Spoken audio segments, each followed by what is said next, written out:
¿Quién lo trajo hasta acá? ¿Quién le está permitiendo salir de ese estado de sueño y poder ver una diapositiva en blanco? El sistema nervioso. Entonces, ¿qué es lo que hace el sistema nervioso? Va por ahí, díganlo nomás. Si no, les voy a decir, no, se equivocó, váyase. ¿Quién les permitió a usted elegir lo que tiene puesto ahora? Peinarse como se peinó. Estar despierto a mitad de camino, porque algunos todavía están con el cuerpo, la mitad del cuerpo en la cama. Si yo coloco esta imagen, quizás queda un poquito más claro. Tenemos un sistema de órganos, ¿ok? Y el cuerpo humano es una maquinaria en general. ¿Sí? Como ustedes saben, cualquier maquinaria tiene que tener a alguien que controle procesos, que los vea, y ese es el sistema nervioso. ¿Okay? El sistema nervioso lo que hace es integrar, captar información y responder ante cualquier estímulo del medio externo o interno. ¿Cómo responde el sistema nervioso? A través de movimientos, ¿sí? O empezar a adaptar quizá el cuerpo a estímulos sensoriales, etc. Pero no nos podemos olvidar que este sistema, si bien tiene sus células y sus conexiones, solo no es el que controla el cuerpo humano. Tiene otro sistema adicional, que ahí coloqué solamente una de las tantas glándulas que tenemos en el cuerpo humano, que es el sistema endocrino. El sistema nervioso, si yo lanzo una pelota ahora, ¿qué tendría que hacer usted? Tomarla, ¿no es cierto? Si es que está despierto. Cabecearla si usted ya es más deportista, o recibirla si usted ya se resignó a recibir el pelotazo. Es responder el estímulo de forma rápida, es lo ideal. Pero lo que hace esto es gastar energía. Si nosotros estuviéramos con un sistema que está activo constantemente y no pudiéramos nosotros controlar ese gasto energético, usted se desmayaría a mediodía o antes, ya por el uso de energía que es demasiado excesivo. El sistema endocrino controla funciones corporales, pero es más lento, pero es más perdurable en el tiempo. Entonces las hormonas, por ejemplo, ustedes ahora, ¿qué hormonas creen que están empezando a salir? ¿Por qué creen que prendí la luz? ¿Qué pasa si yo apago la luz? ¿Por qué les da sueño cuando uno apaga la luz o está en entornos que son con menos luz? La hormona, el sistema hormonal, tenemos una hormona ahí que regula los ciclos del sueño. Si yo les digo ahora que voy a hacer controles todas las semanas y los profes nos pusimos de acuerdo en destruirle su vida de aquí en 2 semanas, ¿qué hormona aparece? Cortisol, ¿lo conocen? Es del estrés. Pero el que no hace estrés, no solamente el estrés universitario, ni el de la vida, ni de la pareja, ni de no, es un estrés a cualquier cambio en el cuerpo humano o a cualquier sensación que yo tenga que responder, también es un estrés. Y así tenemos 2 sistemas que controlan, integran y permiten el funcionamiento. Y el que vamos nosotros a desarrollar en mayor medida va a ser el sistema nervioso. ¿Qué les da esa imagen así? ¿Qué les aflora? ¿Qué les no sé? ¿Qué les hace sentir esto como clase de psicología? Nada. ¿Alguien lo representa en tantos colores? A mí no. ¿Ya? Así me van a ver de negro o con suerte el Caribe. ¿Ya? Pero si yo veo esto, cualquier persona es como que es artístico, es como que da señales de que el sistema nervioso va a dar respuesta quizás, algunos dicen que es alegre, etc. Tenemos un sistema nervioso que es muy plástico, es lo que ustedes van a conocer de aquí en adelante como neuroplasticidad. Pregunta del millón. Ustedes, su nivel de neuronas, su cantidad de neuronas, ¿va a seguir subiendo o ya no? O acá en la UAN se bajar el resto. Yo creo que ya bajaron un par de... ¿Cuántas neuronas tiene usted? 2. Una para levantarme, una para sentarme en la silla. Ya, dejémoslo en 4 para tener 2 y 2. ¿Cuántas son? Tareita intrínseca para el que después me lo traiga, yo le puedo dar décimas. ¿Cuántas neuronas tiene? Pues es importante saber con cuánto material voy a trabajar. No vamos a trabajar con 10, con 20 ni con 1000, son millones. No le voy a dar el dato. Pero esas millones de neuronas van a trabajar y se van a ir adaptando al aprendizaje que usted le dé. Si yo empiezo a darle hartos estímulos, esas neuronas empiezan a generar conexiones. Y esas conexiones me permiten que el cuerpo responda de mejor manera. Los niños dicen que tienen una mayor cantidad de conexiones. Sí, está bien, ellos son más neuroplásticos, están recién formando su red. Ustedes ya pasaron a una etapa siguiente, que su red ya se estableció, pero no quiere decir que ustedes vayan a aprender cosas nuevas. Lo que están haciendo ahora es neuroplasticidad. Hacer cosas nuevas, salir de ciertas rutinas, etc. ¿Sí? ¿Y los abuelitos tendrán esa neuroplasticidad? ¿El abuelito acá presente? Todavía la tiene. ¿Cuál es el detalle? La velocidad de aprendizaje es un poquito más lenta. Entonces, un accidente cerebrovascular, que ustedes lo van a ver, o un paciente postrado por X razones, que van a ver después lo ELEAM o estos hogares ancianos, el paciente se tiene que reeducar. Y hay que reeducar no solamente el sistema muscular, hay que reeducar el sistema nervioso que controla el muscular. Si se fijan, este amiguito va a estar metido en todo su mundo como kinesiólogo. ¿Ya? Si se van a la parte respi, sí, un poquito. ¿Ya? La profe Gaby me odia por eso, pero ella es de la respi. Pero el sistema nervioso está a cargo de todos los procesos que, en una palabra bien sencilla, usted ojalá recuerde de aquí en adelante, funcionalidad. Un paciente, a usted tiene que volver a hacerlo funcional. No me sirve que él sepa levantar la mano. Puede levantar la mano para, y ese es el agregado que entregamos nosotros. Yo no voy a hacer masaje como las miles de personas que dicen kinesiología. Todo bien. Estaba la tapita puesta. No, es que parece que el profe anterior tenía la tapa puesta y no podía hacerlo chupar. Tienen como 20 doctorados. Bueno, ya volvamos. Por lo tanto, lo que nosotros hacemos como kinesiólogos es tratar de resolver esas lesiones que pueden haber, ya sea por una lesión directa al sistema nervioso o secuelado de ellos, y empezar a generar nuevos puentes o nuevas conexiones. ¿Sí? Por lo tanto, los estímulos que nosotros vamos a dar al sistema, que ustedes lo conocen como vías aferentes, esas vías que yo recibo, van a llegar a un sistema que va a elaborar alguna respuesta que es nuestro sistema, en este caso más central, y después yo doy una respuesta ya sea glandular, si es el sistema más que nada quizás endocrino, y muscular, que tiene que ver con el sistema nervioso. ¿Sí? Si yo les pego un martillazo en la rodilla, como hablamos la otra vez, ¿cuál es la posible respuesta que deberíamos tener de forma normal? Una contracción muscular. ¿Sí? Entonces el input o la señal fue el golpe, la vía se fue hacia un centro elaborador de respuestas que después vamos a ver la diferencia en dos que hay. Nosotros tenemos uno que va a dar respuesta en la médula, que es más reflejo, es más rápido, y otro que va a ser a nivel del sistema nervioso, que es un poco más pensado. ¿Ya? Y después tenemos la respuesta que sería la contracción muscular, haciéndolo bastante sencillo. Pero antes de eso, ustedes ya conocen cuáles son las divisiones del sistema nervioso. Hay varios libros que la dividen en varias partes, pero alguno que se la juegue y me diga, ¿sabe que hay una división de tal tipo? Y estas son las divisiones. La típica, central y periférico, ¿cómo se llamaría esa división? La división anatómica. ¿Ya? Anatómicamente tenemos un sistema nervioso central y un sistema nervioso periférico. El central está compuesto por el encéfalo y la médula, no solo el cerebro. Aquí las imágenes que uno saca de repente no es la más correcta, porque las otras son con marca y todo el tema, pero acá debería ser el encéfalo. El encéfalo es toda la estructura que están arriba. ¿Ya? El cerebro es parte del encéfalo. Y los nervios periféricos, que con esto nosotros peleamos día a día. Los famosos plexos que usted se aprendió, y si no se los aprendió, se los va a tener que aprender. No, si no hoy, mañana, en algún momento de estos 4 años, 5 años, esos nervios periféricos tienen que estar pero acá. ¿Por qué? Una lesión muscular, una lesión neurológica, hasta una lesión respiratoria puede deberse a una falla nerviosa. Si yo les digo, les corté el nervio frénico, ¿qué músculo deja de funcionar? El diafragma. ¿Y si no funciona el diafragma? Despachado. ¿Ya? Entonces todo tiene su razón de ser. ¿Ya? Y en la parte respiratoria tenemos complicaciones. Si hay una neuropraxia, una somnolencia, que son daños del sistema nervioso. Otra división, ya un poquito más macro, esta es más correcta. ¿Ven? El encéfalo, que vamos a ver divisiones del encéfalo, y la médula con características particulares. Y aunque no lo crean, el sistema nervioso periférico, si bien nosotros trabajamos con el somático, que es el que nosotros controlamos, también tenemos que ver con parte del sistema nervioso autónomo. Ustedes conocen, yo creo, esa división del autónomo. Tiene nombres bastante particulares. Si entra un perro acá y nos quiere morder a todos, ¿cuál va a ser su reacción? Tiene dos opciones.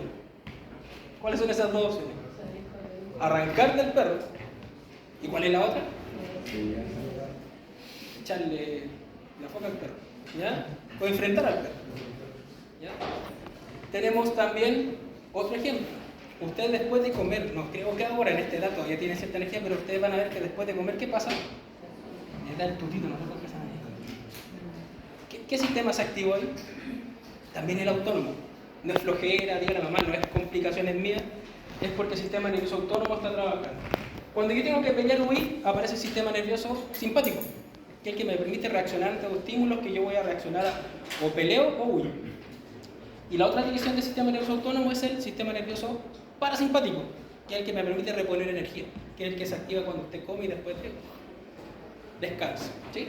Vamos a hacer una clase solamente de esto porque hay fármacos que usted va a tener que saber cómo interactúan para poder hacer su terapia kinésica.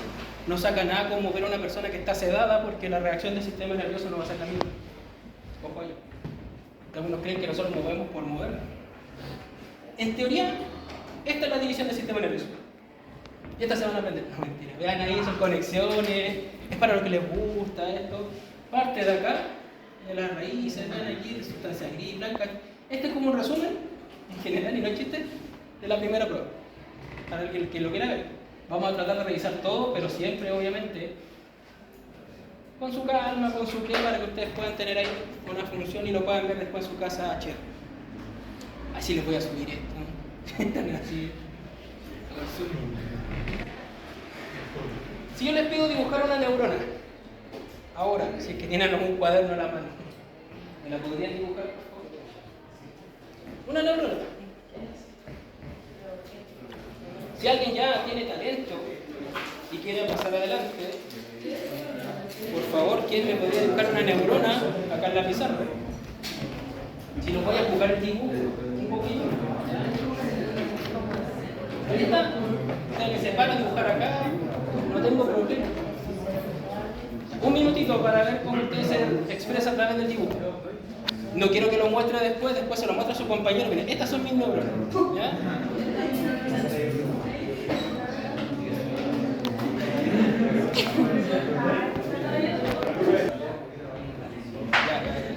Era dibujar la neurona, no activarlas todas. ¿Ya? Si hacemos este ejercicio con niveles de otras carreras, con primer nivel, con cuarto medio, creo que todos van a dibujar esto. Así carita, obviamente, pero es como una parte estrellada acá, que algunos se van a acordar que se le denomina cuerpo, pero tiene otro nombre. Esta prolongación que es mayor a las demás, que también tiene otro nombre. Estas ramificaciones finales, que es donde se comunica la neurona, también es como la típica. Pero esta es una de las tantas neuronas que nosotros tenemos. Y es de un tipo y tiene va a tener una cierta funcionalidad.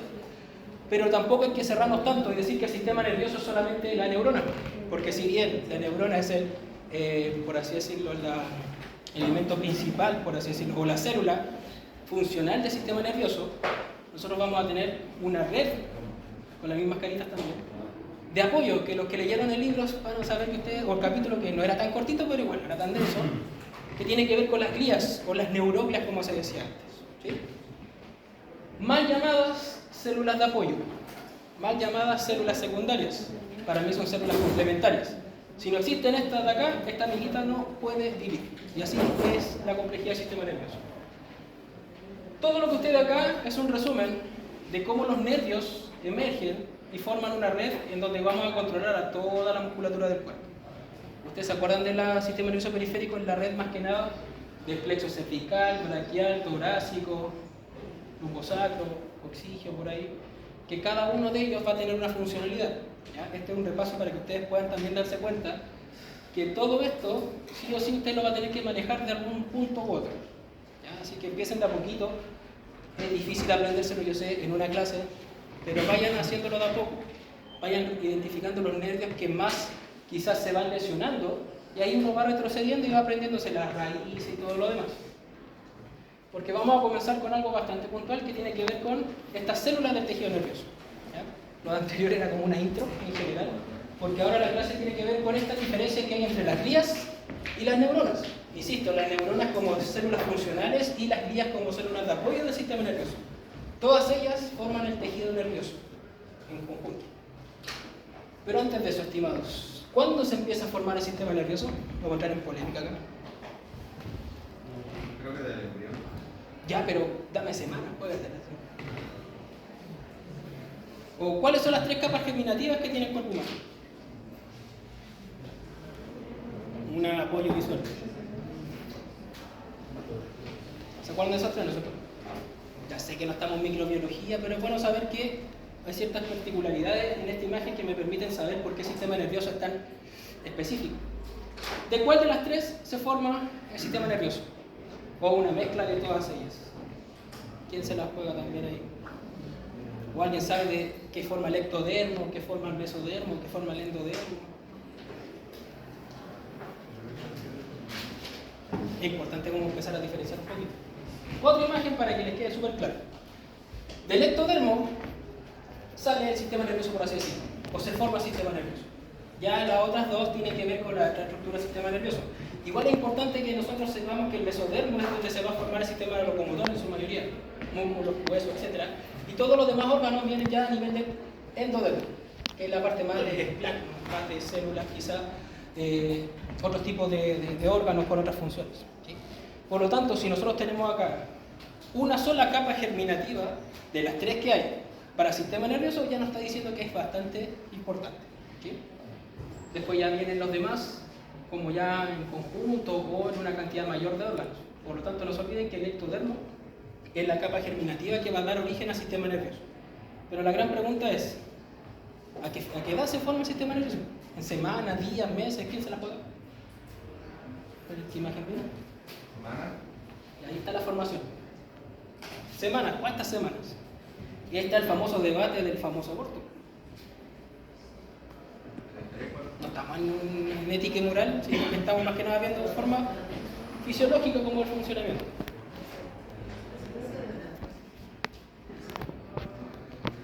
Una semana, 2 semanas, 3 semanas, 1 mes, 4 meses, 3 meses, 18 años.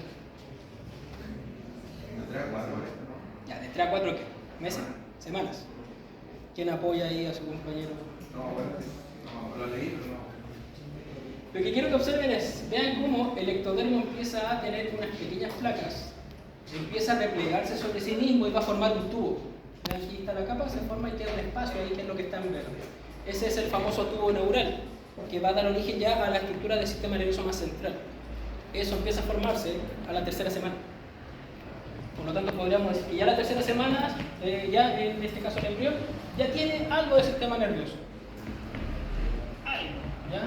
Que por último es la estructura. Ahora que el funcionamiento sea ideal, todavía no. Esta placa neural que usted ve acá, o este tubo neural, va a permitir que de ahí emigren o se formen las estructuras que son ya más propias del sistema nervioso.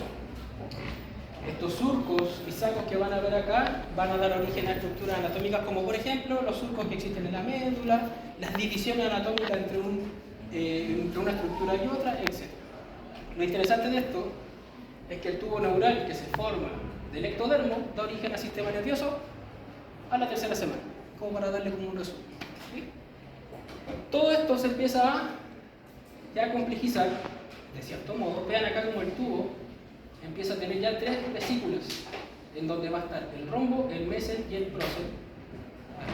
Que en palabras más sencillas, todo esto que están acá, esto completo, eso sería el encéfalo, y esto de acá sería la médula, en sus inicios. ¿Sí? Y recordemos después que el encéfalo se divide en ¿cuántas partes?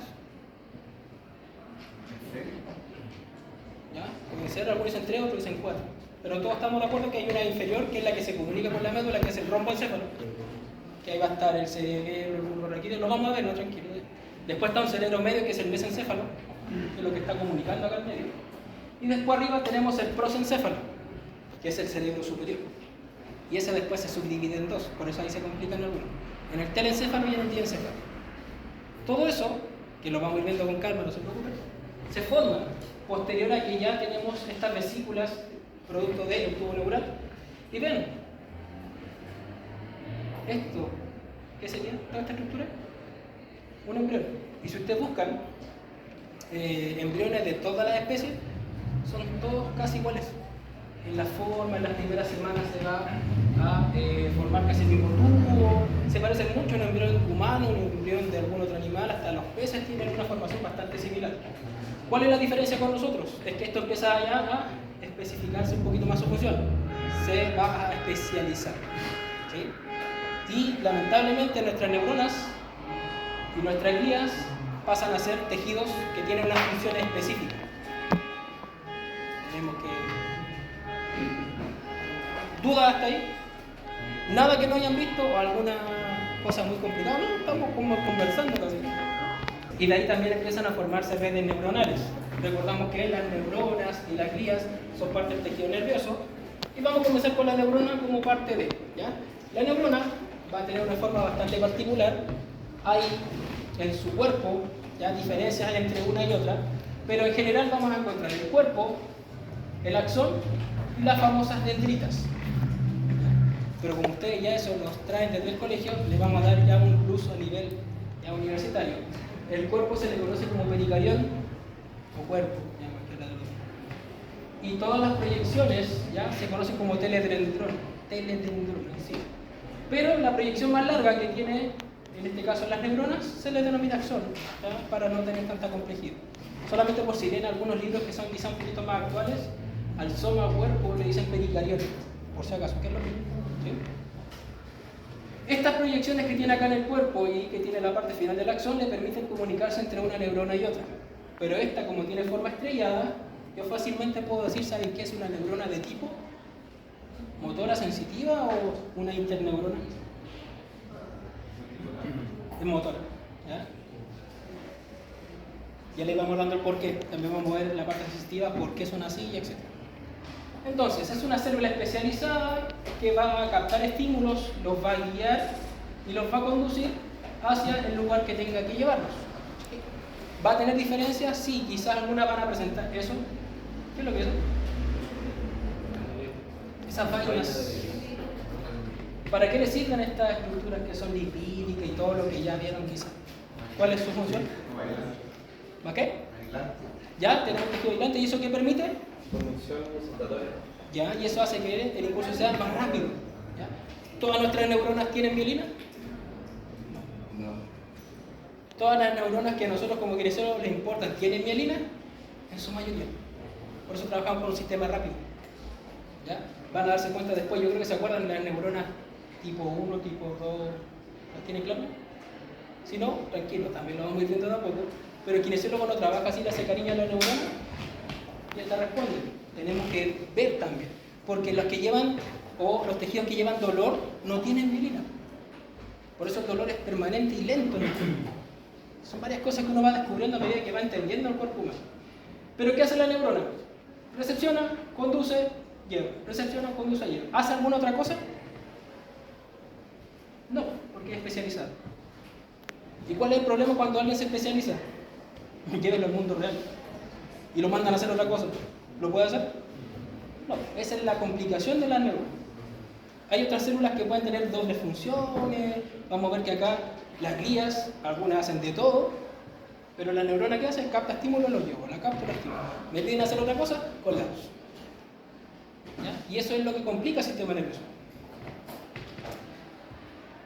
Si vemos acá, vemos todo un sistema en donde tenemos un núcleo que obviamente le va a aportar todo el control y todas las necesidades propias de la neurona. Y vamos a encontrar que estas prolongaciones, en su mayoría, la más larga va a tener axones y, estas famosas vainas de mielina, ¿ya? Que van a estar separados por unos pequeños nódulos que son los de Rampier, etc. Y las células de Schwann forman estas células que van a aislar y permiten que el estímulo, en vez de seguir una línea, que sería un poquito más lento, hacen que sea saltatorio. Porque recuerden que el estímulo o el impulso es eléctrico y la electricidad con la grasa, por así decirlo, no se conduce muy bien, por lo tanto no salta. Si yo veo acá, ya tenemos una diferencia entre las neuronas. La típica, que acá, como les decía, es una motoneurona. Se conoce como neurona multipolar porque va a tener forma estrellada y va a tener varias prolongaciones para comunicarse con varias células. La sensitiva, si ustedes se fijan, es la que está a su izquierda. Vean que tiene solamente un axón y tiene prolongaciones, pero con un solo axón. Acá no tiene varios. En este caso serían, acá tiene 5 axones más cortos con varias ramificaciones. Acá tiene uno solo con varias ramificaciones. Las células bipolares, me acordé de una X por ahí, tienen acá una conexión y otra conexión. La diferencia, ¿cuál va a ser? Miren acá, las que son sensitivas van a tener una conexión y el cuerpo va a ser casi como una parte externa, por así decirlo, es como ajeno a los axones. Pero acá los axones comunican al cuerpo, o sea, esta conexión pasa con el cuerpo y va derecho. Acá las sensitivas no necesariamente puede pasar por el cuerpo el estímulo, sino que van a viajar. ¿Ya? Es una especie casi de interconexión acá. Y estas más chiquititas son las neuronas que se encuentran en su encéfalo. Como dice ahí, neuronas piramidales o células piramidales que tienen que ver con el sistema motor. todo lo que usted vea de piramidal tiene que ver con una vía que se llama la corticoespinal, por si acaso, que tiene que ver con la parte motora. Son chiquititas porque en el encéfalo no podemos tener muchas células, tendríamos así una cabeza y tenemos que tener nosotros tejidos más compactos. Esto es lo que sale en las imágenes, lo que sale en los libros, pero quiero decirme por qué. ¿Por qué estas son estrelladas? ¿Por qué estas son lineales? ¿Por qué esta tiene doble conexión? ¿Cuál creen ustedes que es el porqué de esto? Es lo que yo quiero hacer en esta clase. Vamos por esta que es la típica. ¿Por qué una sola neurona tiene que tener varias conexiones? Porque eso es lo que hace la que es multipolar. Tiene como de una salen varias ramificaciones. No es uno a uno, como quizás las demás. Este es como... Muy bien. Un solo mensaje que viaje por su axón o que venga por acá se puede llevar a varias células o a varios efectores. ¿Han hecho ustedes la prueba? Bueno, la vamos a hacer más adelante, de dibujar con su mano hábil, o escriben con su mano hábil, después escriben con la mano no hábil. ¿Qué pasa? Complicaciones, hasta el gesto motor cambia. Yo creo que han visto reels por ahí que la gente lanza con la derecha, luego con la izquierda aparece cualquier cosa, ¿ya? Tenemos la misma cantidad de células, la misma cantidad de músculos. ¿Qué va a hacer? Es la calidad de las conexiones. ¿Sí? Y como yo soy zurdo o soy diestro desde chiquitito, entrené este sistema todo el rato y tengo las conexiones pero impecables. En cambio, el otro lado no está entrenado. Las conexiones están, pero no están tan específicas. Eso hace una neurona multipolar. Una neurona a varias fibras. Y eso hace que el movimiento sea, ojalá, lo más específico posible. Si tuviéramos una neurona por cada fibra muscular, estaríamos muertos por la cantidad de energía que gastaríamos. Entonces, con una, llevo a varias fibras del cuádriceps. ¿Y qué hace el cuádriceps? Cuando se contrae, ¿qué funciona así? También de rodilla biomecánica, como nos recordamos. Extensión de rodilla. ¿Ya? Entre paréntesis, lamentablemente esta semana no tenemos laboratorio biomecánico. ¿Ya? Empezamos la próxima semana, por si acaso. ¿Ya? Estoy con todo el ataque de las cosas que he suspendido porque vamos a tener una actividad. Ya chicos, no se me vayan, no las pierdo acá. ¿Por qué la neurona sensitiva o la neurona unipolar es solamente casi una sola conexión? ¿Por qué creen? Si ustedes captan un aroma, ¿qué están o qué sistema se está activando? Es como el más sencillo. ¿Se acuerdan de la pituitaria amarilla? Que es la que está acá en la nariz. Es una ramificación nerviosa. Pero yo con una sola célula sensitiva puedo captar el gusto, puedo captar el olfato, la audición, la visión. No tengo una neurona maravilla. Son tan específicas en captar sensaciones que tienen que llevar la información de uno a uno. ¿Sí? Nuestro sistema sensorial a veces también es específico. El sistema motor es más bruto, por así decirlo, como más macro. Por eso con varias va a funcionar, así, varias conexiones. Acá el sistema ya de la sensibilidad es más específico. Por eso el roce, ¿ya? El dolor, las sensaciones térmicas, la visión, el olfato y todo lo que tiene que ver con los sentidos es bastante específico. Por eso tenemos neuronas que son únicas. ¿Sí? Y las interneuronas van a estar acá en la médula. Van a ser las que van a permitir la conexión de una neurona con otra. Porque tienen doble, por así decirlo, axón. Y así van dándose cuenta que nosotros, ¿qué vamos a trabajar? Trabajamos con todo esto. Tengo que saber cómo funciona la motoneurona para estimular el movimiento. Tengo que saber cómo va a funcionar la neurona sensitiva para poder estimular lo que yo quiero estimular. Y en la parte, obviamente, la interneurona va a permitir comunicar todo. Ya después esto de acá lo vamos a ver con más especificidad. Si yo veo acá, esa es una forma un poquito más ya de libro. Es la misma que vimos recién, pero vean acá como varias emergen o al revés. ¿Ya? Acá también la información es más directa, acá hay cierto procesamiento de información, etc. Pero esta sería una motora sensitiva y aquí tendríamos, una sensitiva y aquí tendríamos una interneurona. Otra división, no nos vamos a detener, ahí se los dejo después para que lo lean, son la longitud. ¿Ya? Hay neuronas que son más pequeñas en la longitud de los axones porque necesitan tener conexiones más precisas. Esas se van a denominar Golgi tipo y ahí vamos a tener dos. Las más chiquititas que son las Golgi tipo 2 y las Golgi tipo 1 son las más largas. En palabras sencillas, las Golgi tipo 1 van a estar en estructuras nerviosas más pequeñas, como por ejemplo en la corteza cerebral, cerebelosa, ya pillaron a alguien. Con cuidado con los machones, por favor. Y las que son de mayor longitud van a estar en estructuras que permitan conexiones más largas. Por ejemplo, en las extremidades. Podemos tener hasta neuronas o axones de 1 metro en la extremidad inferior. ¿Ya? Para que podamos tener una longitud, una conexión más directa, etc. Entonces hay neuronas más grandes, más pequeñas, al revés, más grandes, más pequeñas. Vamos a tener también características. Quiero que las lean. Y quiero que me las traduzcan al español chileno. Léanlas tranquilamente. Ya que el profe sabe que yo la tercera se la digo de inmediato. La segunda se la explico.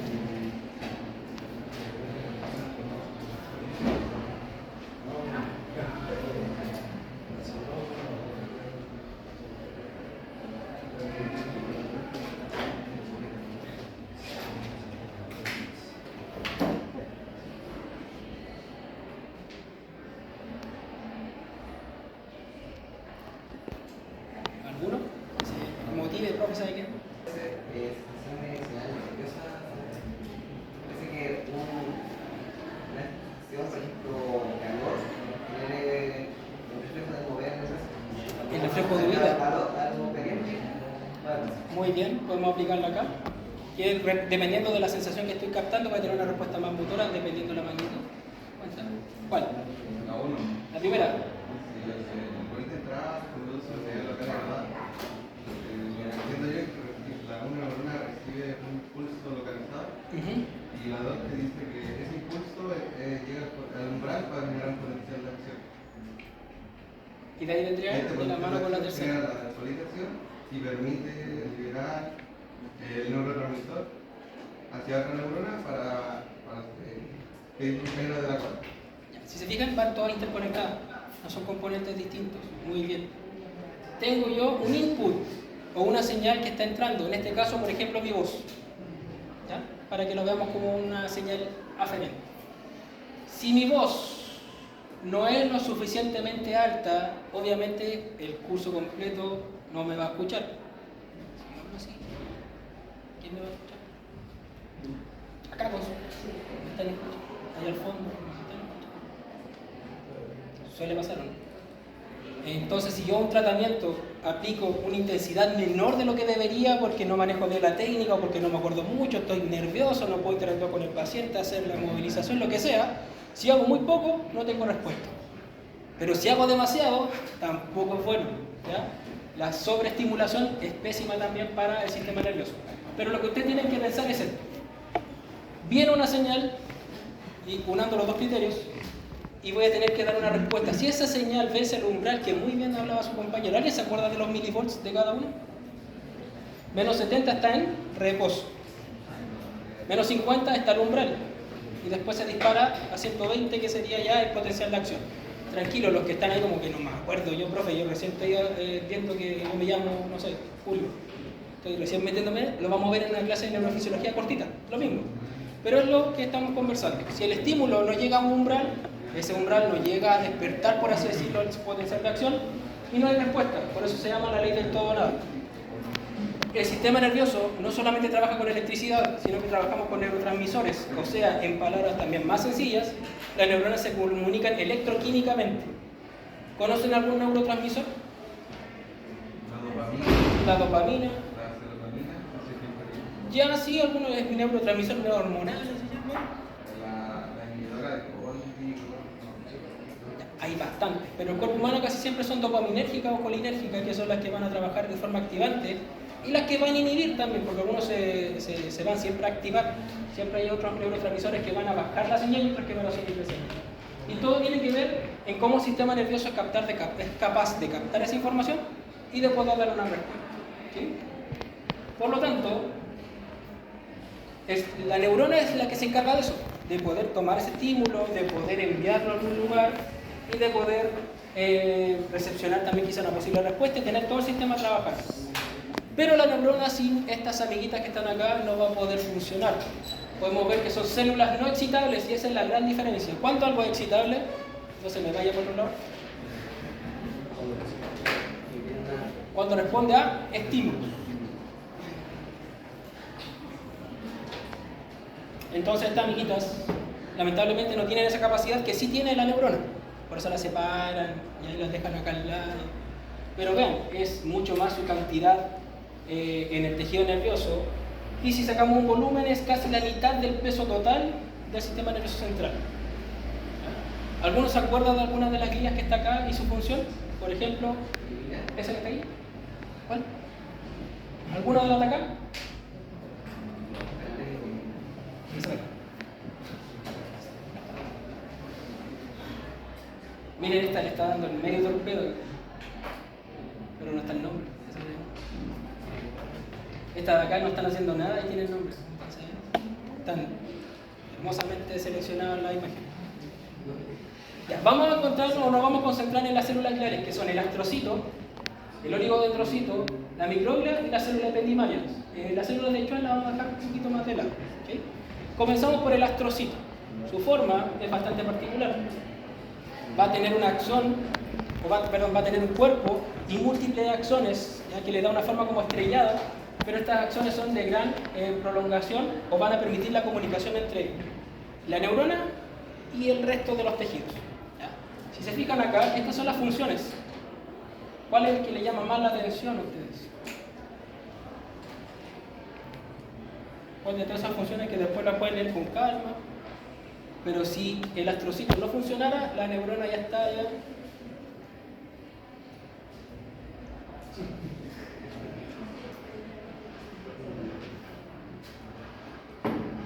La neurona se especializó tanto, por así decirlo, fue tan matea, que se sabe todo lo del impulso y llevarlo y captarlo, pero se olvidó de cosas que sí o sí hacen otras células, como producir su energía, tener quizá otro tipo de, o generar alguna barrera en el citoplasma, alguna cosa que esté por ahí. Se especifica tanto su función que el que le aporta nutrientes, por así decirlo, es el astrocito. O sea, el astrocito es el que va a permitir que desde las células nerviosas puedan tener ellos acceso a todo el tema metabólico, oxígeno, nutrientes, etc. Entonces, como si no le diéramos la importancia que corresponda, sin estas, las neuronas fácilmente estarían sin oxígeno, entrarían en un cuadro de hipoxia y todo el factor fisiológico aparte. Igual acá, crear una barrera hematoencefálica protectora para en este caso la estructura del encéfalo. ¿Ya? Eso va a permitir que el sistema nervioso se mantenga lo más aislado posible para que no tengamos algún patógeno externo o alguna estructura que pueda dañar al sistema. Capta los neurotransmisores que puedan quedar después, ya para que no se vayan a otros lados. Va a tener una función de más o menos mantener todo el entorno de la neurona funcionando. Y aparte le permite esto, que es mantener la funcionalidad, el metabolismo de la neurona. Importantísimo. ¿Sí? El oligodendrocito, aquí ustedes pueden ver su gran función. Que lo que hace es mielinizar las neuronas. ¿Ya? Es la que va a permitir que la vaina de mielina se mantenga y es el responsable también de que nuestro sistema nervioso pueda responder fácilmente. ¿Sí? ¿Alguna enfermedad en donde la vaina de mielina se empieza a degenerar?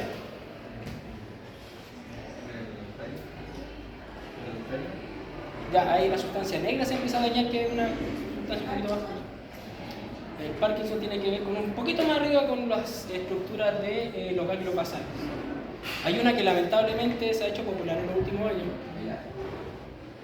También algunos postulan el ELA, pero es la esclerosis múltiple.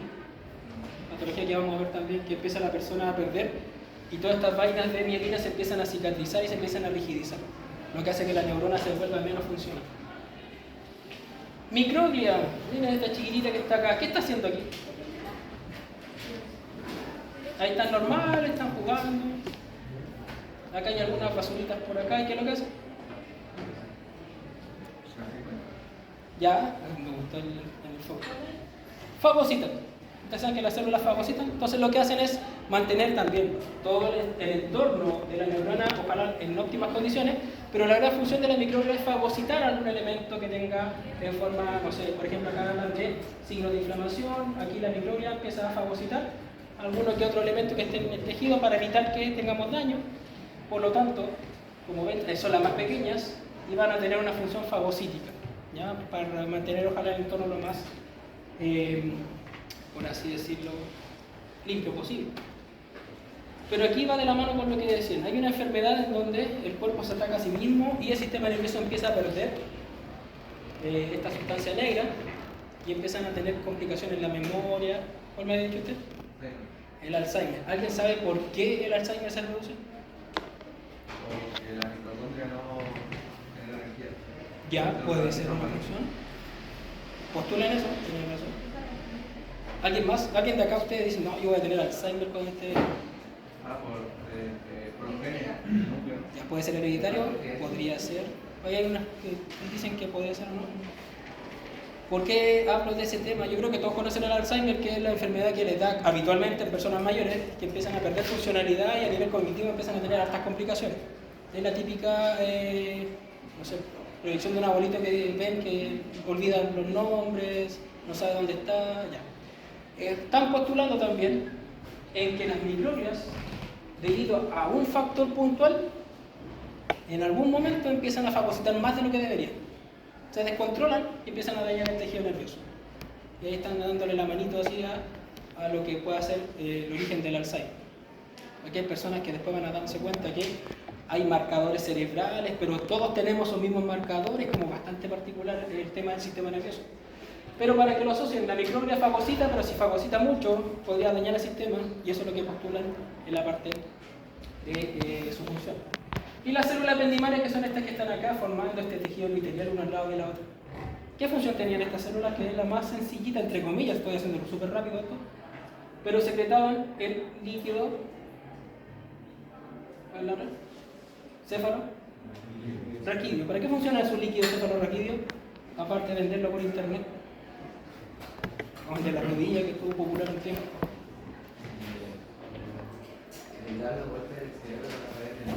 Muy bien. Tiene una función mecánica que es proteger las paredes del encéfalo y de la médula en el tubo neural y en las paredes del cráneo. Que eso sería una función para evitar, más que nada, casi ya más funcional. Y también tiene una función aislante. Como es una barrera, aparte de la que ya forman las células, este líquido cefalorraquídeo también se lleva quizás todos los patógenos que pueden estar dando vueltas por ahí. ¿Sí?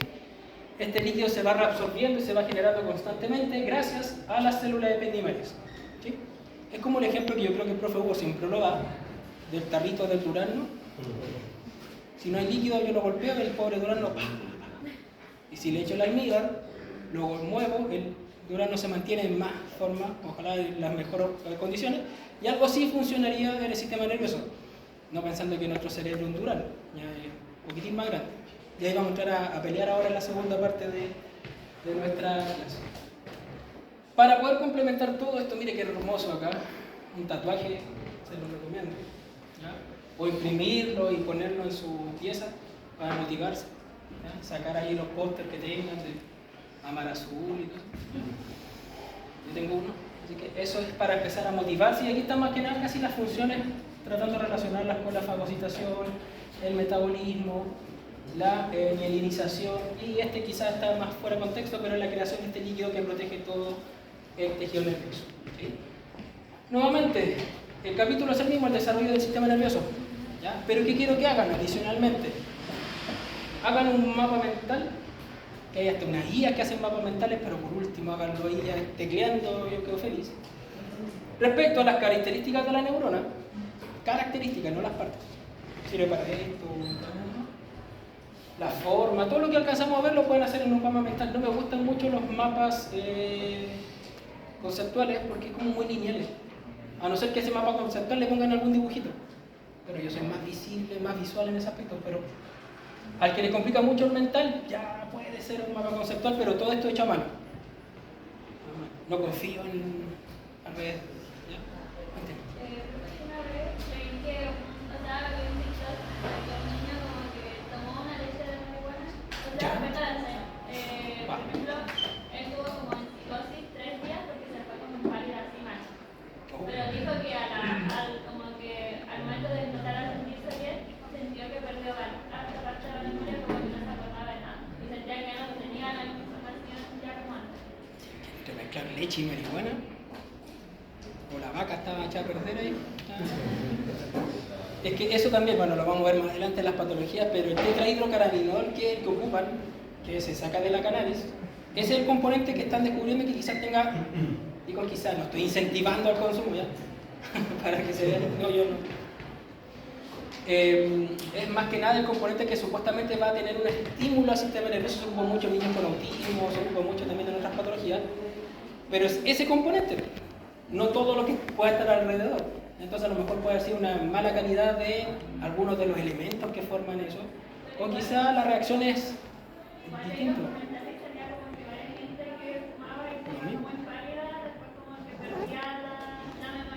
Sí. Es que hay un boom de estudios respecto a eso. Pues después dicen, no, el profe no le gusta, pero he visto ya más artículos más actuales que hablan de que el consumo, más que quizás estimular, si lo hacen bien en unos instantes puede ser, pero después ya genera consecuencias. Y una de esas consecuencias, pero no está normado todavía, puede ser a lo mejor alteración en el sistema nervioso. Habría que ver, habría que hacer más estudios. Ahí si ustedes quieren someterse a sujetos de prueba, háganlo. ¿Ya? De ahí me cuentan cómo se sienten para saber. Pero hay que tratar de saber toda esa arista, porque he atendido a abuelitos con alteraciones musculoesqueléticas que toman tecito de marihuana, porque se lo recomendó el nieto, y yo ya. Y también tiene que tener en consideración que al mojar cualquier hierba pierde propiedades, entonces tampoco le iba a decir el caballero no la moja. Entonces es bastante complejo para nosotros como profesionales de la salud empezar a dar esas recomendaciones que no estén normales.